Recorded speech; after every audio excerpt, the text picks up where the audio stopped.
कोलकाता के बेहला इलाके में संजय कुमार मंडल नामी एक व्यक्ति और उनके परिवार ने इल्जाम लगाया है कि सौरभ दत्ता रॉय नामी एक शख्स उनके घर पर कब्जा कर उन्हें और उनके परिवार को वहां से निकालने की कोशिश कर रहा है।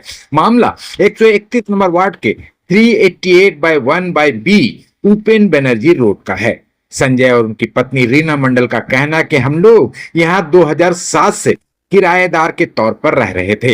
इस घर की मालकिन परिणीति रॉय चौधरी थी। उन्होंने दावा किया कि बाद में हम लोगों ने ये फ्लैट 18 लाख रुपए में खरीद लिया। 18 लाख रुपए में से 13 लाख रुपए हम लोग परिणीति रॉय चौधरी को दे चुके हैं। सब कुछ ठीक चल रहा था। अचानक से सौरभ दत्ता रॉय और उनका परिवार ये दावा करने लगा कि ये पूरी जगह उनकी है।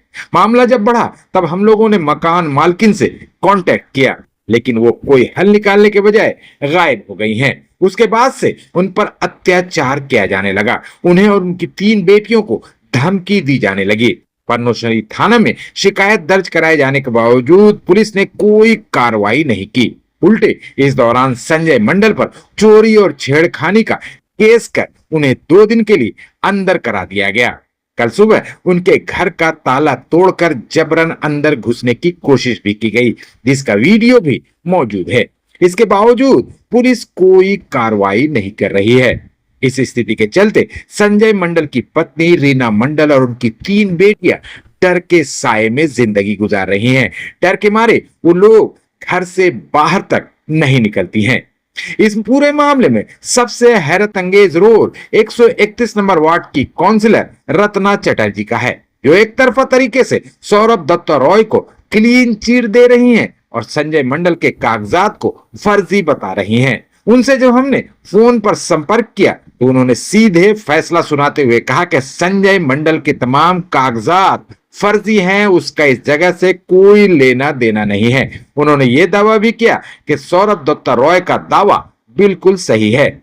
अब सवाल ये उठता है कि काउंसिलर किस हैसियत से किसी को क्लीन चिट और किसी को फर्जी बता रहा है। मान लेते हैं कि संजय मंडल का दावा झूठा है और वो जाली कागजात दिखाकर उस जगह पर कब्जा करने की कोशिश कर रहा है, लेकिन सच और झूठ का फैसला करना तो अदालत का काम है, काउंसिलर का नहीं। पद्मश्री थाने का रोल भी शक पैदा कर रहा है। काउंसिलर और पुलिस का रवैया इस पूरे मामले में संदेह जगा रहा है। दूसरी तरफ संजय की पत्नी और बेटियां मुख्यमंत्री ममता बनर्जी से इंसाफ और मदद की गुहार लगा रही हैं। मेरा नाम रीना मंडल है। हम इसी घर में रहते हैं 2007 से। मेरा एड्रेस 388/1B ऊपर बनर्जी रोड, कोलकाता 760। मेरा ये घर हम 2007 से यही रहते हैं, भाड़ा में भी रहते हैं। मेरा मालिक है परिणीति राय चौधरी, उसी का घर में हम भाड़ा में रहते हैं। हम खरीद भी लिए हैं। 2011 में मेरा एग्रीमेंट भी हो गया है और मेरा ये झमेला 2016 से उसका सौरभ दत्तो कराए पापा कर रहा है। उसके बाद वो 2021 में वो डेट हो गया है। उसके बाद फिर उसका लड़का सौरभ दत्तो राय ये झमेला चालू कर रहा है। ये घर का लिए बहुत टॉर्चर करते हैं हम लोगों को मेंटली भी, और बहुत सारे झूठे एलिगेशंस लगाते हैं हम पे। बोलते हैं घर खाली कर दो वरना ये कर देंगे वो कर देंगे, नहीं निकलोगे। बोलते हैं अगर नहीं घर खाली करोगे तो तोड़ फोड़ के घर अंदर आ जाएंगे, जान से मार भी देंगे। बहुत सारा धमकी दे रहे थे। हम लोग घर में नहीं रह पाते हैं ठीक से, स्कूल वगैरह जाते तो टेंशन लगा रहता है। मम्मी भी ठीक से नहीं रह पाती, मम्मी दिन भर वही सब मैटर के बारे में सोचते रहती है। धमकी सौरभ दत्ता राय जो है वो देते हैं और उनके लॉयर स्पेशली सबसे ज़्यादा देते हैं।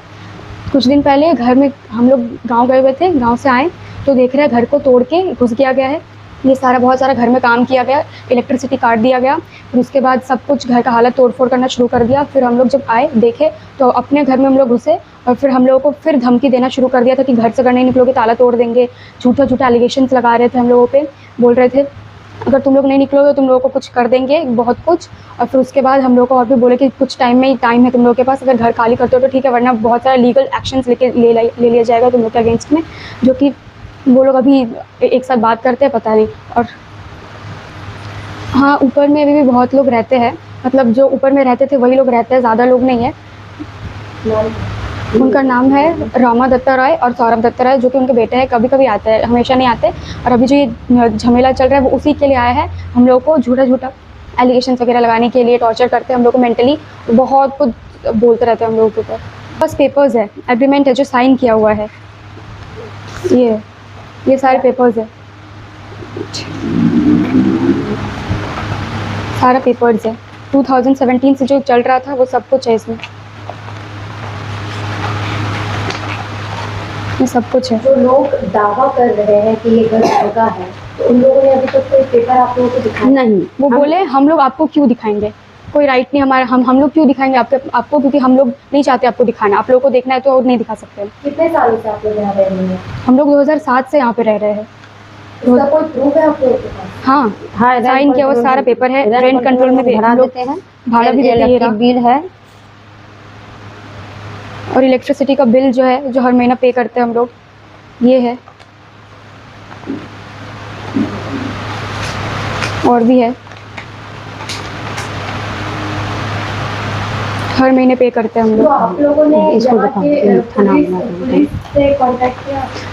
हाँ, पुलिस को हमें जब भी कुछ मैटर होता है पुलिस को कॉल करते हैं। वो लोग तो पहले आना नहीं चाहते हैं, आते हैं तो एक दूसरे का बात सुन लेते हैं, फिर उनके तरफ हो जाते हैं, पता नहीं वो लोग क्या बोल देते हैं ऐसा। फिर बोलते हैं तुम लोग को जो भी सॉल्व करना है झमेला खुद सॉल्व करो, या फिर कोर्ट में जाके बोलो, हम लोग का कोई इसमें, हम लोग नहीं इन्वॉल्व कर सकते खुद को। पिछले साल मेरा पति को गला चोरी का एग्जाम में वो फंसा दिया था, 7 रंग का केस दिया था, बोला था कि मेरा मम्मी का ब्लाउज छीन दिया है, लड़का ये चोर है, ई है, वो खुद ही बोला था मेरा पति को कि तुम ऐसा सकता मेरा काम धंधा कर दो, इसलिए मेरा पति ऐसा उसका घर में देकर काम वाम कर दिया, जो कि हम लोग कुछ नहीं किए, उल्टे हम ही लोगों को फंसा दिया, बोला लॉकअप तोड़ लिया, ई तोड़ लिया, बोला 7 रंग का केस दिया। उसके बाद फिर हम थाना आना गए, सबको फोन तोन किए, उन लोग कुछ नहीं सुने, उन लोग कुछ नहीं सुना। उसके बाद फिर हम 2 दिन तक हम फिर 2 दिन तक फिर 12:30 बजे रात में हम रत्ना चटर्जी का भी घर गए, उसको दीदी को बोले, दीदी नहीं आया, दीदी का जो स्टाफ था वो भी आया, उसका हम प्रणाम किया, हाथ जो रोने लगे कि भैया मेरा पति को आज लॉकअप में बंद कर दिया, हम 3 बच्चा बुतरू है, हम कहाँ जाएंगे, ऊपर मेरा सामान था, सामान ऊपर से मेरा नीचे फेंक दिया था। फिर 1-1:30 बजे रात में रत्ना दीदी का घर में, तो उसका आदमी भैया कि अब कुछ नहीं होगा, जो होगा सुबह होगा। बोले किस लिए, बोले दीदी का आज जन्मदिन है। उसके बाद फिर हम लोग थाना गया, थाना से फिर आए, वो पुलिस बोला रीना मंडल बोला, बोले तुम यहाँ।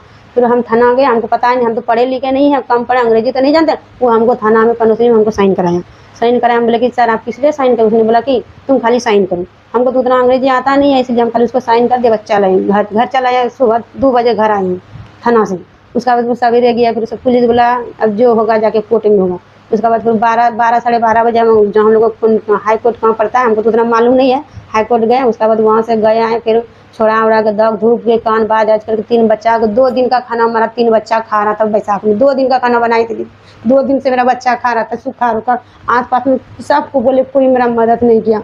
उसके बाद फिर लॉयर को बोले, लॉयर बोला रीना आप कुछ नहीं होगा, 7 रंग का केस दिया है, बोलर को माप ताप किए। तो उसके बाद वकील तो फिर लगाए हुए हैं। तब फिर 6 साढ़े 6 बजे मेरे पति को छोड़ ओढ़ के तब फिर 9-10 बजे रात में हम घर लाए हैं पति को अपना। उसके बाद फिर आज मेरा लॉयर आके बोला तुम जहाँ पहले रहती है वो घर में, वो घर चल जाओ, नहीं तो तुमको हम 10 साल का जेल सुनाएंगे। मेरा बेटी को बोला, ऊपर का सौरभ दत्तों का लॉयर आया था, सौरभ दत्तों का लॉयर आके बोला कि तो अभी गेट खोलो, नहीं खोलेगा तो तुमको 10 साल का भी हम सजा सुना देंगे। मेरा बेटी को बोला बच्चा लोग आज तुम मम्मी को आखिरी देख लो, तुम औरत जो नहीं रहता ना, तुम घाँच के चोटी पकड़ के घाँच के बाहर करते हैं। हम बोले ठीक है, हम बाद में हम बोले आपका क्या हमको कर लीजिएगा, आप जो करिएगा हम आपको देख लेंगे। बोला ठीक है हम आपको दिखा देंगे। तो एक नल ये किया है, ये किया, हमको झूठा झूठा हम लोग, हमको मेरा पति पे हमको एकदम आरोप लगा रहा है। प्रूफ है, वीडियो भी अभी बनाया है, वीडियो भी बनाया है। दोपहर में जो हमको बोल रहा था वीडियो भी बनाया है, दोपहर में बोल रहा था, देखा वीडियो। कितने दिनों से परेशान किया जा रहा है आप लोगों को? परेशान था मेरा 2016-17 से हो रहा है। उसका अभी जो आके लॉयर जो आ रहे हैं, ये तो 3 दिन से परेशान, हाँ 25 तारीख से हो रहा है। ऐसे गुनाह लगा बोलती तो कि यहाँ पे आके तो हम बोला ना, हाँ, आज दोपहर में आए, दिखा के बोला, आज दोपहर में आए, बोल के ताला खोलो, अगर ताला नहीं खोलोगे तो ताला तोड़ देंगे हम।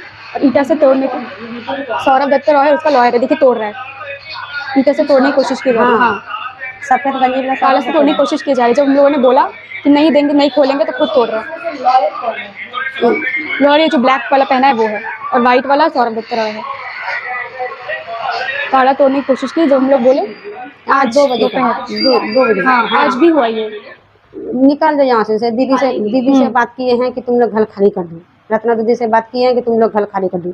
हम बोले ठीक है घर खाली कर देंगे, मेरा पति आएगा तब ना हम खाली करेंगे। बोला पति से बात किया तुम खाली, बोले नहीं हम कैसे करेंगे, मेरा पति आएगा तब हम खाली करेंगे। बोला नहीं खाली करेगा तो हम तला तोड़ के ढुक जाए। बोले ठीक है तुम तला तोड़ के ढुक जाओ। और उसका सौरभ दत्त तोड़ आएगी, बोले तला तोड़ो नहीं तो तला लगाओ। तला कैसे लगाए, तो वो ऐसे बोलते। फिर कल का लोग आया, कल का लोग भी बोला था तुम भाभी अच्छा से बोले तुम लोग जहाँ था वहीं चला जाओ। पास में भी मेरा एक रूम है, पास में भी रूम है। हाँ सेम ही है, इसी में रहते थे ना, इसी से हमको तो झगड़ा मारडम करके निकाल के सामान फेंके, तब से उसी रूम में रहने लगे ना। इतना हमको तो मालूम तो नहीं है ना। पेपर्स पे उन लोगों का जिनसे एग्रीमेंट साइन हुआ था उनका भी सिग्नेचर है, उनके पापा के सामने सबका सिग्नेचर किया गया है, सारे पेपर्स में है ये। और फिर आज हम लोगों को धमकी फिर से दिया गया कि अगर तुम लोग घर से नहीं निकलोगे तो ताला वाला तोड़ के हम घर से अंदर घुस के तुम लोगों का सामान फेंक देंगे और तुम लोगों को भी निकाल देंगे। प्रूफ भी है मेरे पास। और वीडियो बनाने पे हम लोगों को धमकी दिया गया कि तुम लोग का कोई हक नहीं है वीडियो बनाने का, जबकि खुद वो लोग वीडियो बनाए। बोले कि हमारे पास अधिकार है लेकिन तुम्हारे पास अधिकार नहीं। मेरे पास वीडियो है, बोले ताला तोड़ रहे। ये देखिए यहाँ पे सौरभ दत्ता रॉय और उनका लॉयर आके धमकी दे रहा था हम लोगों को और ऐसे ऐसे हरकत कर रहा था। ब्लैक टी शर्ट पे लॉयर है और वाइट टी शर्ट में सौरभ दत्ता है, जो कि ईटा से ताला तोड़ने की कोशिश करके घर के अंदर घुसने की कोशिश कर रहे थे। वीडियो बनाने पे उन लोगों ने बहुत धमकी दिया हम लोगों को। और फिर मेरा फ़ोन भी मेरे से छीन लेने की कोशिश की जा रही थी। मम्मी को अंदर गेट खोल के धक्का दे दिया गया और जब हम बोले कि क्यों धक्का दे दिया तो वो लोग बात से पीछे हट गए कि नहीं हम लोगों ने धक्का नहीं दिया। और फिर हम लोग फिर बोले कि शर्म वरम नहीं आता है, तो लोग बोले नहीं, सीधा जवाब कि नहीं आता है। और फिर सबको धमकी दिया, पापा को भी धमकी दिया कि तुम तो बाहर रहते हो तो तुम घर में हमसे मेरी 3 बहनें और मम्मी रहते हैं तो फिर कुछ भी कर देंगे हम। और फिर पापा को भी धमकी दिया कि तुम बाहर रहते हो तो तुम्हारा भी कोई गारंटी नहीं है, जान से मार भी सकता है तुमको। यही सब बोला गया हम लोगों को। बहुत ही टॉर्चर किए जाते हैं, बहुत अब्यूजिव लैंग्वेजेस भी यूज़ करते हैं ये लॉयर। और बोलते हैं कि हमारे पास राइट्स है लेकिन तुम लोग के पास कोई राइट्स नहीं है। पेपर हम जब मांगते हैं कि अगर तुम्हारा प्रॉपर्टी है तो पेपर्स दिखाओ हमको, तो बोलते हैं नहीं पेपर्स हम तुमको क्यों दिखाएंगे, हम तुमको दिखाना नहीं चाहते पेपर्स। और हमारे पेपर्स देखने में बोलते फेक है, जबकि इसका सिग्नेचर्स है, सब सारा सिग्नेचर्स है, कोर्ट से भेजा हुआ पेपर्स है, ये सब सारा कोर्ट से भेजा हुआ पेपर्स है, थाने से भेजा हुआ पेपर्स है, सब कुछ है ये। और बोलते हैं नहीं ये फेक है। मुख्यमंत्री से कहना है कि एक तो मुख्यमंत्री भी एक लेडीज़ है, ममता बनर्जी दीदी एक लेडीज़ है। मेरा पति के ऊपर जानलेवा हमला ये लोग करा रहा है। हम एक औरत 3 बच्चा लेके रहते हैं घर में। मेरा कमाने वाला एक ही और मर्द है और कोई नहीं है। अगर हम 3 बच्चा एक मर्द यदि कुछ हो जाएगा इसका जिम्मेदार कौन बनेगा। मेरा ये विनती है चीफ मिनिस्टर से यहाँ पे जो ममता बनर्जी है, जो खुद एक लेडीज़ है, तो उनसे यही गुजारिश है कि हम लोगों की हेल्प करें, क्योंकि हमारा हेल्प करने का कोई है नहीं, कोई बात नहीं सुनता है। घर में सिर्फ हम 3 बहनें और मम्मी रहते हैं और पापा काम पे रहता है, जो रोज़ हम लोग को धमकी दिया जाता है कि ये कर देंगे वो कर देंगे। पापा को जान से मारने की भी धमकी दी जाती है। अगर पापा को कुछ हो जाएगा इस प्रॉपर्टी के चक्कर में तो हमारा रिस्पॉन्सिबिलिटी कौन उठाएगा। हमारे पास तो कोई और है नहीं। तो हमें खुद उनसे यही गुजारिश है कि प्लीज़ हम लोग के लिए कोई एक्शन ली जाए। मुख्यमंत्री से यही गुजारिश है कि हमारी हेल्प करे, हम लोगों का ये जो मदद करे। और हम लोग बहुत डर में रहते हैं, बहुत दिनों से हम लोग रात में सो नहीं पाते, सुबह उठते ही मन में यही सब ख्याल चलते रहता है, खाना वाना ठीक से खाते नहीं हैं। तो आपसे यही गुजारिश है कि हमारी मदद करें। और हमारा लोकल थाना जो है पौनुश्री थाना, उन पुलिसों से भी निवेदन है कि इस केस को देखें, इस पर उनकी राय ले और फिर हमारी मदद करें।